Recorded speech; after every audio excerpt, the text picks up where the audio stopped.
Hey everyone, I'm Edward, your storyteller, and today, we're embarking on an epic journey through the legendary 12 labors of Hercules. Known as the greatest hero of Greek mythology, Hercules faced a series of seemingly insurmountable challenges, each task a testament to his strength, courage, and divine destiny. From battling monstrous creatures to confronting gods and achieving the impossible, Hercules' 12 labors stand as a timeless saga of heroism and redemption.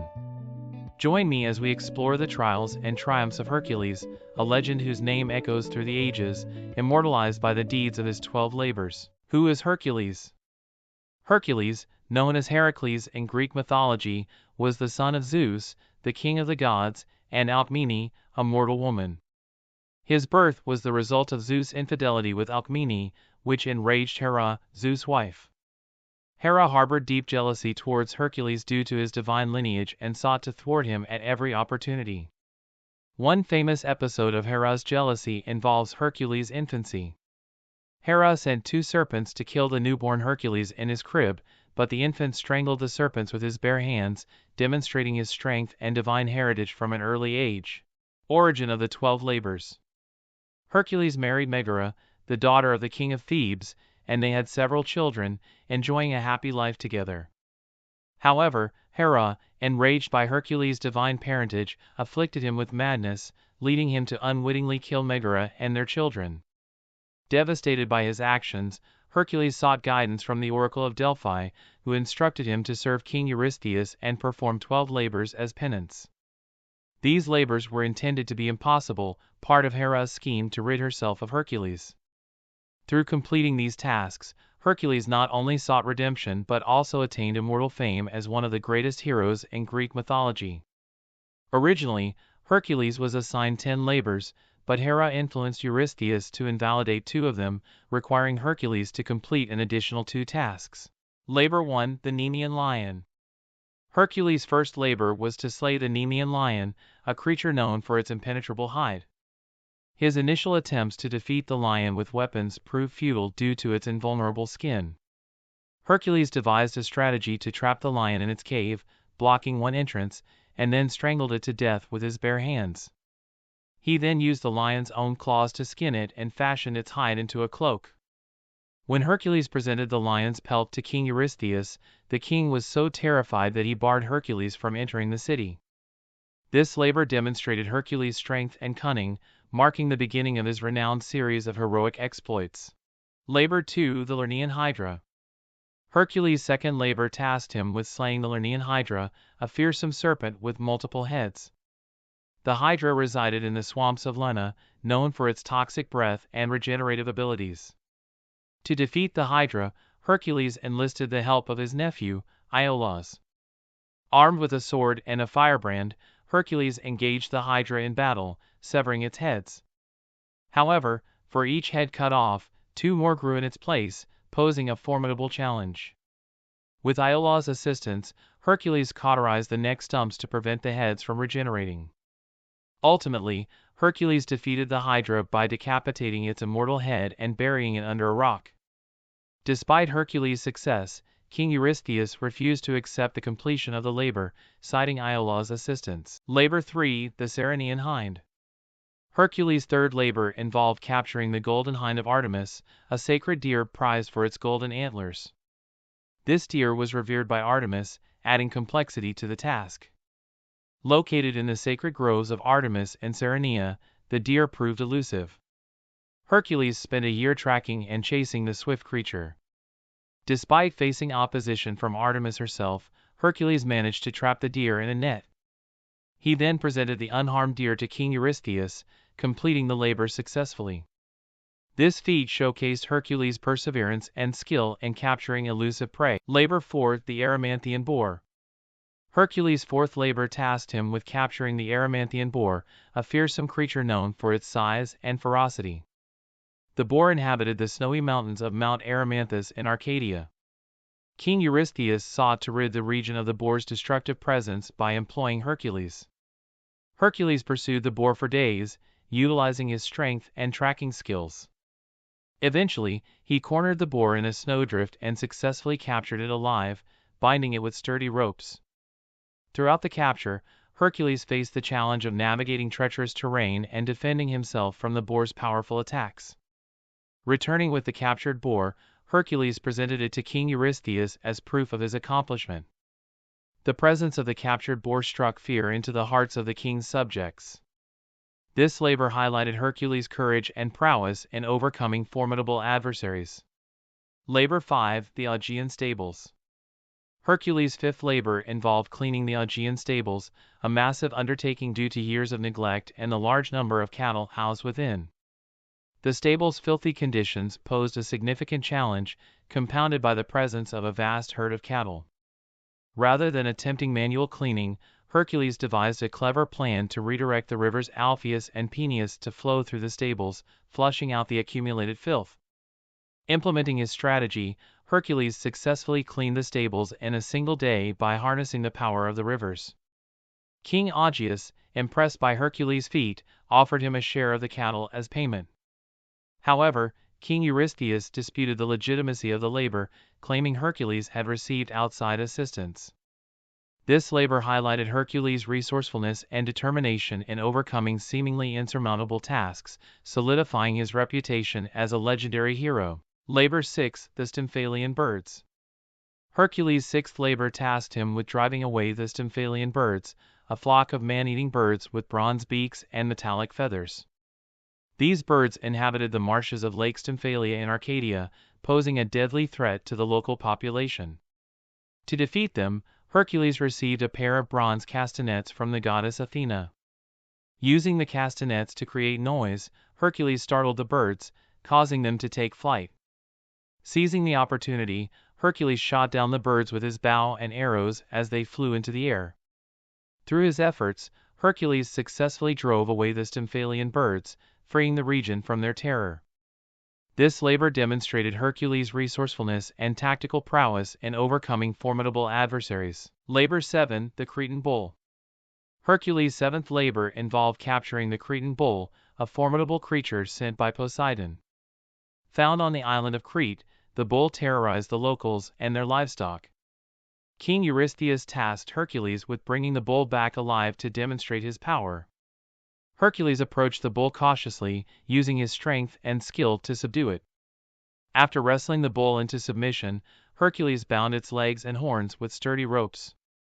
He then returned the captured bull to King Eurystheus as proof of completing the labor. However, once in the king's possession, the bull continued to cause chaos and destruction.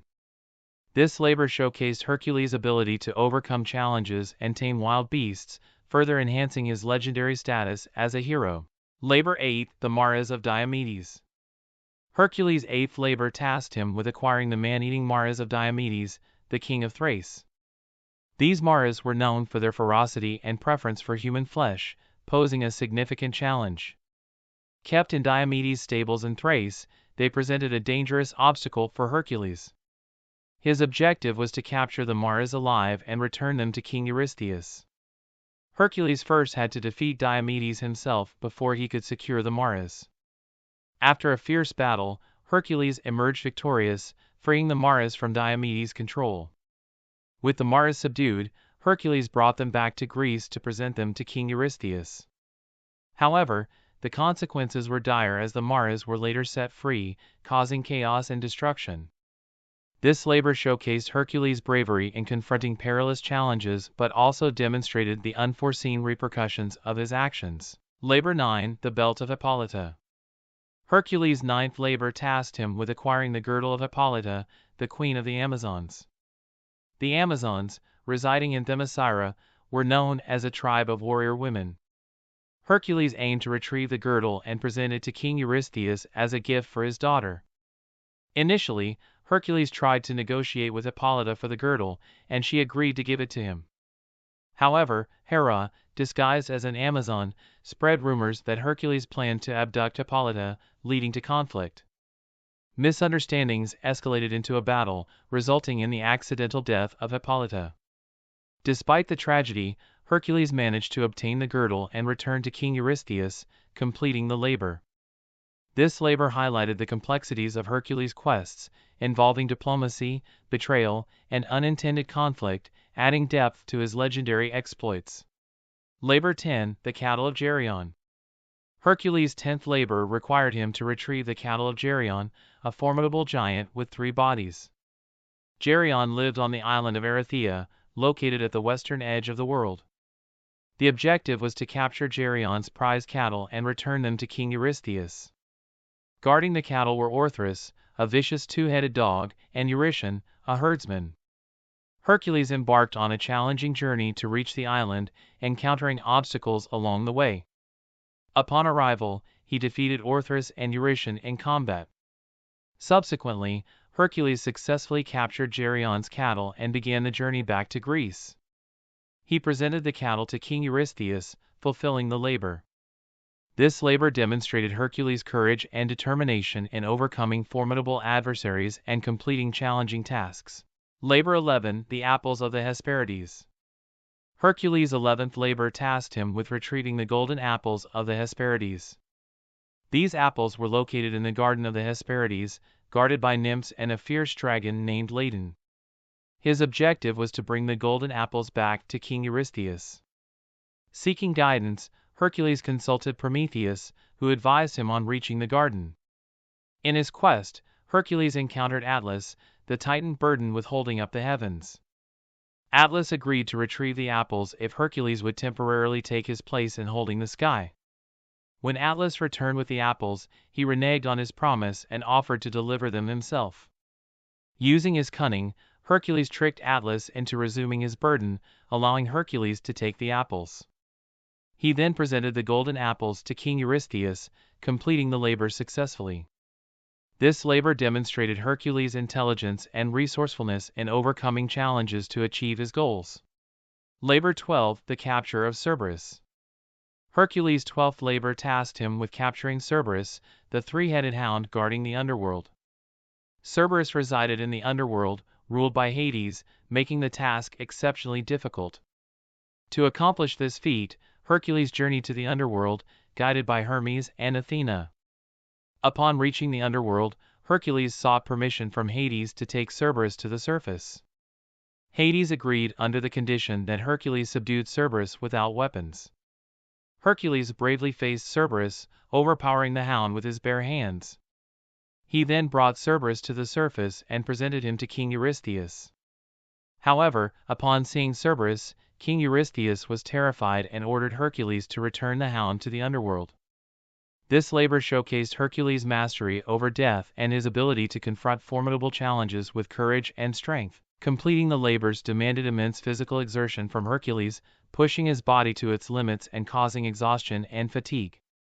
The labors often presented emotional challenges, as Hercules faced dangerous creatures, moral dilemmas, and personal sacrifices throughout his trials. Despite the hardships, Hercules' journey through the labors fostered personal growth, resilience, and a deeper understanding of himself and his place in the world. Successfully completing the labors enhanced Hercules' reputation as a hero and earned him honor and recognition among both gods and mortals. The labors served as penance for Hercules' past actions, particularly the murders of his wife and children, allowing him to atone for his sins and seek redemption.